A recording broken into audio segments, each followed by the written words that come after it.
Okay, so yesterday was Mother's Day. Happy belated Mother's Day to all the mothers out there. I had to work yesterday. I worked a 12-hour shift, and then afterwards I had to go pick up my mother from the airport who was flying back in from out of town, take her back to her house.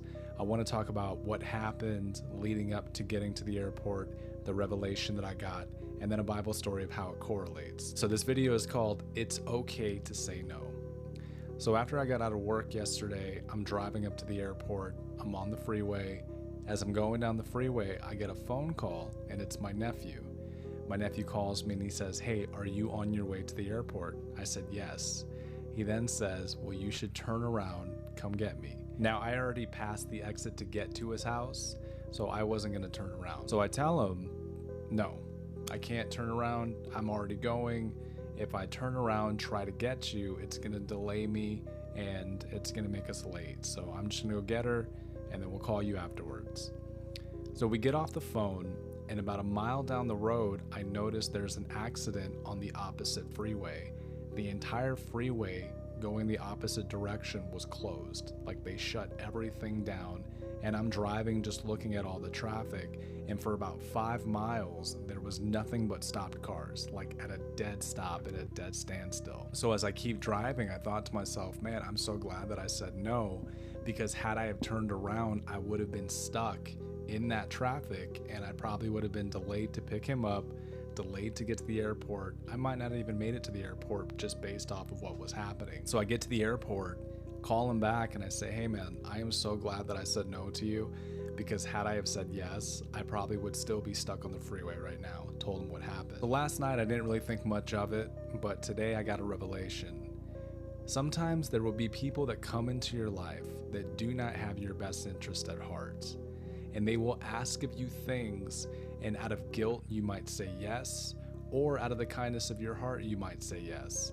But you need to say no to these people, because if you choose not to, you will end up being at a standstill, you will get stuck, and you will be delayed from where God is trying to take you and what He is trying to do through you. These people will come in as friends, as family, as potential relationships. You need to have the ability to say no, and it is okay to say no. So this reminded me of a story in the Bible that I want to get into, and this is from the book of 1 Kings. This is going to be chapter 13, 4 through 26. There was a man of God that came from Judah that rose up against the altar that King Jeroboam was sacrificing on. So he comes to Jeroboam and he tells him, "God is going to tear up this altar. It's going to be rented, and the ashes that you have upon it are going to be poured out." Jeroboam, when he hears this, gets angry, puts forth his hand, and he says, "Seize him, lay hold on this man." Basically, grab this man. When he does this, his hand withers up. After that happens, exactly what the man of God said would happen did happen.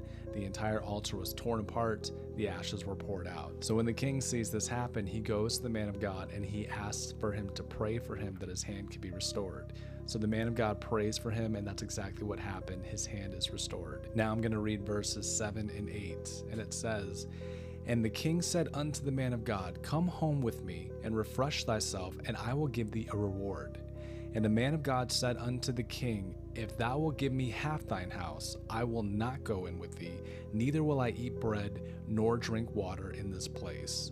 So the man was already commanded to not eat bread, drink water in this place, but to go and to fulfill this assignment. Then we read verse 9, and it says, "For so it was charged me by the word of the Lord, saying, Eat no bread, nor drink water, nor turn again by the same way that thou camest." So the man of God was already on an assignment, and he was told, do not eat, do not drink, just fulfill your assignment. So keep in mind, all this is taking place in Bethel.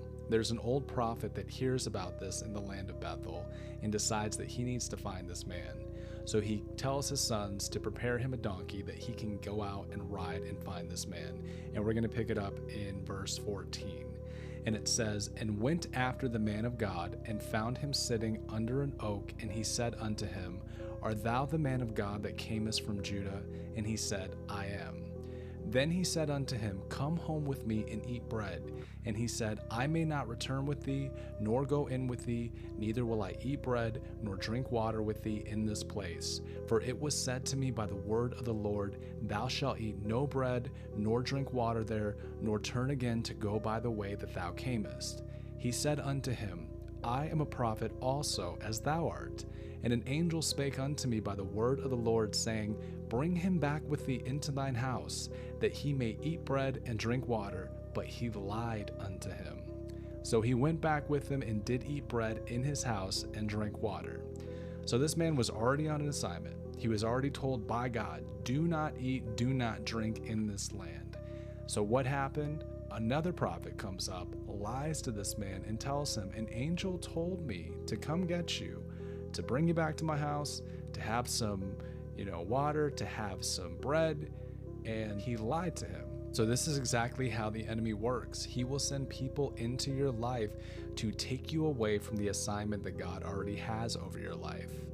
And let's find out what happened to this man after he ate and drank, after he was told not to. We're going to go to verse 21, and it says, And he cried unto the man of God that came from Judah, saying, Thus saith the Lord, For as much as thou hast disobeyed the mouth of the Lord, and hast not kept the commandment which the Lord thy God commanded thee, but camest back, and hast eaten bread and drunk water in the place of the which the Lord did say to thee, Eat no bread and drink no water, thy carcass shall not come unto the sepulchre of thy fathers. And it came to pass after he had eaten bread, and after he had drunk, that he saddled for him the ass, to wit, for the prophet whom he had brought back. And when he was gone, a lion met him by the way, and slew him, and his carcass was cast in the way, and the ass stood by it. The lion also stood by the carcass. And behold, men passed by, and saw the carcass cast in the way, and the lion standing by the carcass. And they came and told it in the city where the old prophet dwelt. So the prophet basically tells him, look, you were commanded by the Lord not to eat, not to drink, not to have anything in this land. I lied to you, but you still came back with me. I gave you drink, I gave you bread, and you basically disobeyed the Lord. And because of that, you're going to lose your life. So let's read verse 26, and it says, And when the prophet that brought him back from the way heard thereof, he said, It is the man of God who is disobedient unto the word of the Lord. Therefore the Lord hath delivered him unto the lion, which hath torn him and slain him, according to the word of the Lord which he spake unto him. So this is a perfect example that people might come into your life. They will lead you astray. And by leading you astray, they feel no guilt over it, because at the end of the day, it was you who was disobedient. It was you who disobeyed. People will come into your life that do not have your best interest in heart. They may even lie to you to get you to do things with them that have nothing to do with God, that take you away from God, that lead you away from the assignment that God has for you. Like I said, this could be friends, this could be family, this could be even a potential relationship that you think this person might be the one, but you have to recognize their fruit. Jesus said that you will know them by their fruit. And if these people are leading you away from what you believe God is telling you to do, that is your time to say no. It is okay to say no. And this is a perfect example. This man already had the assignment. This man already knew the assignment. And instead, he chose to disobey because somebody came upon him and lied to him, gave him false news, and he believed it instead of believing what God had already told him. I know this message is for somebody, and it definitely spoke to me, that when people come into your life that are trying to deter you from what God has you doing, trying to distract you, trying to remove you, you need to recognize them when they come and tell them no. And you notice how the man of God was torn up by the lion. So we see lions referenced to Jesus, right? Jesus is the Lion of Judah.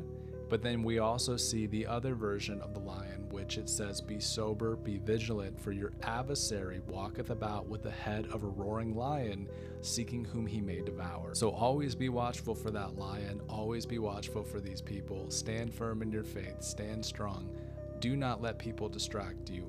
It is okay to say no. You do not have to feel guilty for saying no to the wrong people. I pray that this encourages somebody. I will keep making more videos as I'm led. God bless you. Take care.